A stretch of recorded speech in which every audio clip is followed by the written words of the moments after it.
माँ दुर्गाजी की 9वीं शक्ति का नाम सिद्धिदात्री है। ये सभी प्रकार की सिद्धियों को देने वाली है। नवरात्रि पूजन के 9वें दिन इनकी उपासना की जाती है। इस दिन शास्त्रीय विधि विधान और पूर्ण निष्ठा के साथ साधना करने वाले साधक को सभी सिद्धियों की प्राप्ति हो जाती है। सृष्टि में कुछ भी उसके लिए अगम्य नहीं रह जाता है। ब्रह्मांड पर पूर्ण विजय प्राप्त करने की सामर्थ्य उसमें आ जाती है। मार्कंडेय पुराण के अनुसार अणिमा, महिमा, गरिमा, लघिमा, प्राप्ति, प्राकाम्य, ईशित्व और वशित्व ये 8 सिद्धियां होती है। ब्रह्मवैवर्त पुराण के श्री कृष्ण जन्म खंड में यह संख्या 18 बताई गई है। इनके नाम इस प्रकार है।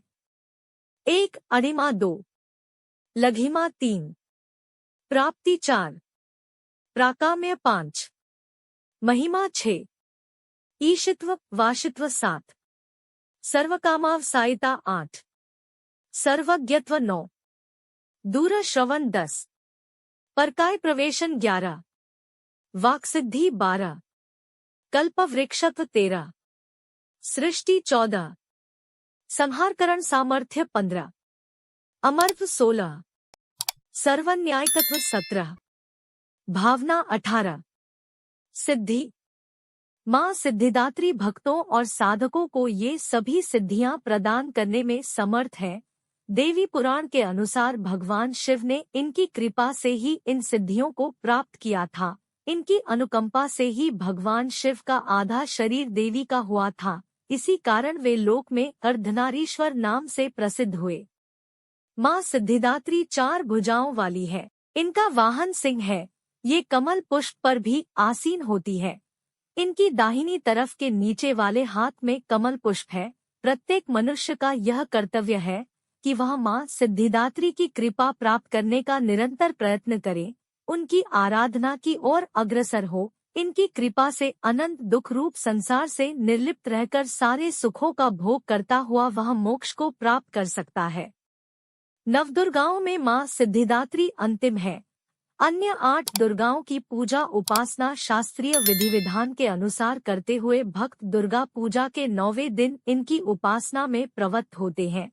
इन सिद्धिदात्री माँ की उपासना पूर्ण कर लेने के बाद भक्तों और साधकों की लौकिक पारलौकिक सभी प्रकार की कामनाओं की पूर्ति हो जाती है। सिद्धिदात्री माँ के कृपा पात्र भक्त के भीतर कोई ऐसी कामना शेष बचती ही नहीं है जिसे वह पूर्ण करना चाहे। वह सभी सांसारिक इच्छाओं, आवश्यकताओं और स्पृहाओं से ऊपर उठकर मानसिक रूप से माँ भगवती के दिव्य लोकों में विचरण करता हुआ उनके कृपारस पीयूष का निरंतर पान करता हुआ विषभोग शून्य हो जाता है। माँ भगवती का परम सान्निध्य ही उसका सर्वस्व हो जाता है। इस परम पद को पाने के बाद उसे अन्य किसी भी वस्तु की आवश्यकता नहीं रह जाती। माँ के चरणों का यह सान्निध्य प्राप्त करने के लिए हमें निरंतर नियमनिष्ठ रहकर उनकी उपासना करनी चाहिए। माँ भगवती का स्मरण, ध्यान, पूजन हमें इस संसार की असारता का बोध कराते हुए वास्तविक परम शांतिदायक अमृत पद की ओर ले जाने वाला है। इनकी आराधना से जातक को अणिमा, लघिमा, प्राप्ति, प्राकाम्य, महिमा, ईशित्व, सर्वकामावसायिता, दूर श्रवण, परकामा प्रवेश, वाक्सिद्ध, अमरत्व, भावना, सिद्धि आदि समस्त सिद्धियों नव निधियों की प्राप्ति होती है। आज के युग में इतना कठिन तप तो कोई नहीं कर सकता, लेकिन अपनी शक्तिनुसार जप, तप, पूजा अर्चना कर कुछ तो माँ की कृपा का पात्र बनता ही है।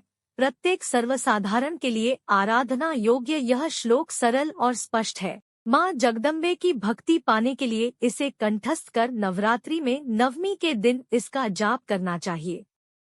या देवी सर्वभूतेषु माँ सिद्धिदात्री रूपेण संस्थिता। नमस्तस्यै नमस्तस्यै नमस्तस्यै नमो नमः। अर्थ, हे माँ सर्वत्र विराजमान और माँ सिद्धिदात्री के रूप में प्रसिद्ध अम्बे, आपको मेरा बार बार प्रणाम है, या मैं आपको बारंबार प्रणाम करता हूँ। हे माँ, मुझे अपनी कृपा का पात्र बनाओ।